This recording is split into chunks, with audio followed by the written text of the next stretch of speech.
Hey guys, Atlas Plays here, and I'm back with a different type of video today. This video is Splatoon 3 related, but it's not necessarily anything gameplay or it's not like gameplay or like ranked or anything like that. It's actually more of a rant about Splatoon 3 quote unquote reviews. And this has been an issue I've seen ongoing since even before the game even came out, where the gist of the issue is there's a lot of bad faith criticism about Splatoon as a game. Splatoon 3 specifically as a game. Well, I guess Splatoon in general, but specifically Splatoon 3 in this context. As a game, its existence, its gameplay, um, and just a lot of people who either aren't good at the game, have missed the point of what the game offers and what the game does, or just farming for, clicks and views. So it's something that I wanted to talk about, so I'm going to talk about it today. And I have a nice detailed list of things I wanted to tackle with this issue. So let's go ahead and get into it. So the first thing on my list is that Splatoon 3 is a multiplayer game first. Like, full stop. It is a multiplayer game. The main focus is the multiplayer, whether you are playing Turf War every day, you are farming up meal tickets and stuff in Salmon Run, or you are suffering through the horrid trenches of ranked. Splatoon 3 is a multiplayer game. Now, Splatoon 3 also offers a nice story mode campaign. Now, the purpose of the story mode campaign, of course, is to give you something to play, in addition to the ranked modes and everything. Ranked modes and just online modes in general for the multiplayer. But its main reason for existing is to teach you how to play the game. When you're going through a Splatoon story mode campaign, it is showing you the mechanics of that particular game. Like, in Splatoon 3, you have multiple levels that show you about the new mechanics of squid rolling, squid surging, because they want you to be able to utilize those in the multiplayer. I mean, whether or not you actually want to do those outside of story mode is completely up to you as a player. But it is to show you how to play the game, it is to get you used to the controls, it is to familiarize yourself with different weapons, because you have different weapons that you can try out in the game, and because of the Octo expansion influence from Splatoon 2's DLC, you have multiple weapons that you can try out different weapons on to challenge yourself as well. And that in itself is great. But then when you go over to these reviews, you see a lot of people claiming that Splatoon needs more, that the focus should be more on the story mode. And it's like, okay, cool. There is a focus on the story mode to teach players how to play the game. Splatoon 2 and 3, because specifically those had the one had multiplayer DLC. I mean, one had story mode DLC, and the other one is assumed to get story mode DLC in the future. But the purposes of these story mode campaigns is not to be the main focus of the game. Like, you'll never have a Splatoon game where the focus is just going to be solely on the story mode. This is not Pokemon. This is not Zelda. The story mode campaign is not the focus. The focus is on the multiplayer aspect. Just like with Overwatch, just like with Paladins, just like with any multiplayer MOBA game that you play, the focus is on the multiplayer. So the fact that people have been like hyper focusing on this as like a plot point for the little reviews is really weird, because you don't say the same thing with literally any other multiplayer game. These concerns and criticisms are not being directed towards these games. The Overwatches, the Paladins, like, no one's asking Zelda to have multiplayer, just like no one's asking Paladins or Overwatch to have a story mode. Like, there might be lore and stuff attached to these things, just like with Splatoon, but the focus is always going to be on what it's made to be. Zelda is made to be a single player campaign with expansive story with hours of gameplay. Splatoon is made to be a multiplayer game first with an extensive story mode that you can play. It's not optional, but you can play it to familiarize yourself with its game's mechanics, and also to learn about how to use different weapons and stuff. So there's that. Moving on, Splatoon is not met with the same vitriol as other Nintendo games, i.e., the same gameplay released every few years with your Kirby's, your Pokemons, your Smash Bros, etc. I was gonna say Zelda, but Zelda does switch it up every once in a while. For good reason. I feel like too much of the same Zelda will get kind of stale, and plus Zelda consistently is hopping from platform to platform as they come out, and it's usually the flagship game for release on that console, like with the 3DS, with the Wii U, and then later the Switch. Um, but yeah, everyone's saying that Splatoon is more of the same thing. It's just Splatoon 2.5. It's just, it doesn't need to exist because they could have just updated Splatoon 2. Now, these criticisms are very asinine and not true because, for one thing, Splatoon, if it ain't broke, don't fix it. That's my main response to that. It's not broke at all. The purpose of Splatoon is to be a multiplayer game, so it does not need to go out and add all these other mechanics and modes. Well, ranked modes, sure, but modes as in like a more expansive single player story mode and stuff like that. It doesn't need all that. Its purpose is not to be that. Just going back to it's a multiplayer game first, and single player is just an add-on. It doesn't need to add like I just seen so many weird things. Like it needs to have what is it called? Free for all, like a free for all mode, like with friendly fire and stuff like that. That's weird. We don't need that. We don't need 8v8 like in Smash Bros or something like that. And just speaking of Smash Bros and getting back to the other games are not met with the same thing. You can have a Kirby game released with the same core mechanic. Kirby walks around. Kirby inhales an enemy and gets their copy ability and slashes up some enemies. You get some lore here and there. Boom, bam, bum. You're done with Kirby. Pokemon. You go out into a region. You capture Pokemon. You collect all the badges. You challenge the Elite Four. You go through the story. Boom, bam, bum. You're done. Smash Bros. You unlock all the characters. You're playing the same core type of gameplay every game. Maybe something new will be introduced every entry just to make it feel fresh, and that's pretty much it. So no game except maybe Pokemon is met with the same vitriol as I think Splatoon 3 is. I feel like the criticism, like let's just compare it for a second, the criticisms versus Splatoon 3 and Pokemon.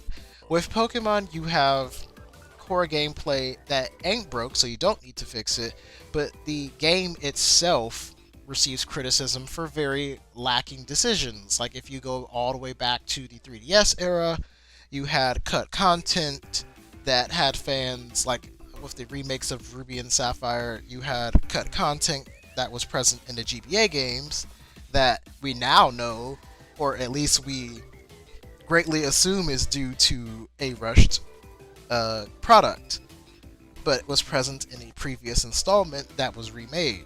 You look at BDSP on the Switch, you have content that should have been there because it was present 10 years ago, but is not there. We have basically a one-to-one remake with nothing really new added, and the criticisms and hate that that game gets is definitely warranted. With Sword and Shield, it's kind of a mixed bag because it was the first Switch entry of a mainline game, and it was all very new having stuff on the Switch, but again, you can tell it was a rushed product. We later got DLC, which kind of fleshed out the rest of the region, but still left more to be desired. Now, going back to Splatoon, with Splatoon 1, everything was new, so there's not an expectation of what something should have been. When Splatoon 2 came out 2 years later, there's criticisms about its online, because the online is still pretty bad. There was criticisms about specials, because at that point all specials had been removed from Splatoon 1 to Splatoon 2, so people had to adapt to these new specials. Now we have the same thing going on with Splatoon 3, but with Splatoon 3, you are still keeping the same core gameplay of running around, using your weapon to ink the ground, and Basically, beat your opponent in a turf war or beat your opponent in a specific objective in ranked mode, or now in Splatoon 3, anarchy mode. Um, and there's nothing wrong with this. Like, there is literally nothing wrong with this. A game can have its core gameplay while adding new mechanics and just new content to make it feel fresh. I mean, look at Splatoon itself. It added Squid Surge and Squid Roll. We have all new types of weapons. We have returning weapons with new kits, so that way they feel new. We have casual modes like Turf War and a 24/7 salmon run now.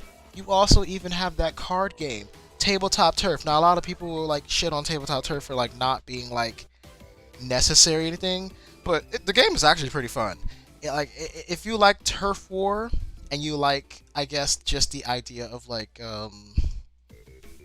Tetris or strategy, whatever, it's a pretty fun game. And it's also something to do casually.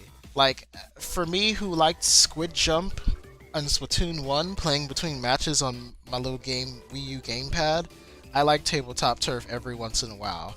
Um, and I feel like that even that might develop into its own competitive meta, which will be really funny to see in the future. Um, just as like it existing is just really cool to me. Like, you have this really cool casual mode for people, while also retaining the existing stuff that players who like Salmon Run can now play Salmon Run whenever they want. Players who like Turf War can still play Turf War, and players who like Anarchy get to suffer. But yeah, so moving on to my next point, you have a lot of lazy reviewers that pretty much regurgitate the same talking points to the gravity that people even have like bingo cards for like what they'll say in a review video. And I find it also hilarious how every time you watch one of these videos, it's usually some guy with a British accent who will go on to talk about how Splatoon is their favorite game, how much they love Splatoon, continue to shit on the game, and then at the end of the video say, well, I think the game is horrible, I think the game is awful, it doesn't need to exist, but I'm gonna go play Splatfest. Like, so you hate this game, but you're continuing to play it, so it leads most of us to believe that A, you don't know what you're talking about, because either the video itself is ill-researched, because a lot of the misconceptions of like Splatoon not having things, or just Splatoon needing things that don't need to exist, are not present with other games in terms of like criticism, or you obviously have not been playing Splatoon as a series to realize the gameplay has always been like this, and it has continued to evolve as each installment has come out. And we are now in the third installment, and I think Splatoon, gameplay wise, is probably in its best element right now, and it'll continue to evolve as the game continues to receive updates and stuff. But yeah, like I said, they're regurgitating these same talking points that are asinine. They're not honest with the type of gameplay they want. They want a single player game, then go play a single player game. Splatoon offers single player. You are going to get a single player experience that is hours and hours and hours long, especially if you sit down and try to like 100% the story. And even if you're not 100%ing in the form of like playing every single level with every single weapon, but just playing every single level in general, because you can get away with not playing every single level, you're still going to get a fulfilling story mode experience. And as someone who has actually 100%ed the story mode with every single weapon, and even a secret level after you beat the story, it's very fulfilling. It's very frustrating, especially that secret level, but it is a very fulfilling experience. I definitely believe it is worth the price tag of $60. You get supported multiplayer content for the next, we can assume, the next 5 years. So from now until 2027, we're going to be with Splatoon 3, and it's going to receive support. And even after that, it'll still be around if there is a fourth installment. Splatoon 3 will still be around, just like you can still play Splatoon 1 and 2 right now. Um, a lot of people feel nostalgic for those games. They can go back to them and play them. Um, but like I said, people are not honest with the type of gameplay that they actually want to play. If you want kart racing, go play Mario Kart. If you want a Splatoon fighter, go play Smash Bros. Or any other fighting game that is out there. There's DNF Duel, that just came out not too long ago. You can go play Smash Bros. Because that's a Nintendo game. Street Fighter 6 is coming out pretty soon. If you want to go play a monster catcher, go play Pokemon. Go play Tim. Go play Koromon. Go play what's that other one with the guns and stuff? Power World when that comes out. If you want to play a single player experience, go play Mario, go play Kirby, go play Zelda. There are tons of games that you can play that are offering the things that you were accusing Splatoon to be lacking of when Splatoon never had these things present. Well, actually, that's not true because you got Mario platforming with its single player. You got a story mode with Kirby and Zelda. If you really wanted to go further with that, you got some kart racing when you play those special levels. But anyway, jokes aside, be honest with what type of game you want to play and stop projecting these things onto Splatoon 3 because it does not need these things. It has its core gameplay, and a lot of people act as if Splatoon is just this unpopular game. Splatoon 3 is growing in popularity every single day, and I would argue annually as well, just with how big it is in Japan alone. And reminder, a lot of people act like overseas Nintendo stuff is their main focus. No, Nintendo's main focus is its Japanese audience, which is why they don't waste money bringing every single title globally, and that we don't get a lot of titles in the States or just overseas in general because they make money and they can keep making that same money in Japan without wasting money and it bombing here. So Splatoon is very popular, like even just overseas as well. Splatoon has a ton of popularity. Since the game has come out on the 9th, it is the 23rd when I'm recording this, and hopefully I put this up on the 23rd too, and if not, maybe the next day. But as I'm recording this on the 23rd, just last night, I'm seeing over 10 channels. I don't even follow these channels. Just 10 Twitch channels streaming and playing Splatoon. Every day I see a new Splatoon 3 upload, whether it's a meme video, an animation video, or a gameplay video, or a competitive video. People love Splatoon, have been loving Splatoon, will continue to love Splatoon and Splatoon 3. Well, that too, but Splatoon in general will grow in popularity because not only is it super popular in Japan, but it's also super popular overseas for both a casual audience, a younger audience, like we saw in the direct alone how parents like how it is a shooter that they can let their kids play, and then you also have older people and adults who love these games because it offers whatever whatever fulfillment for their needs that it offers, whether it's casual, competitive, or whatever.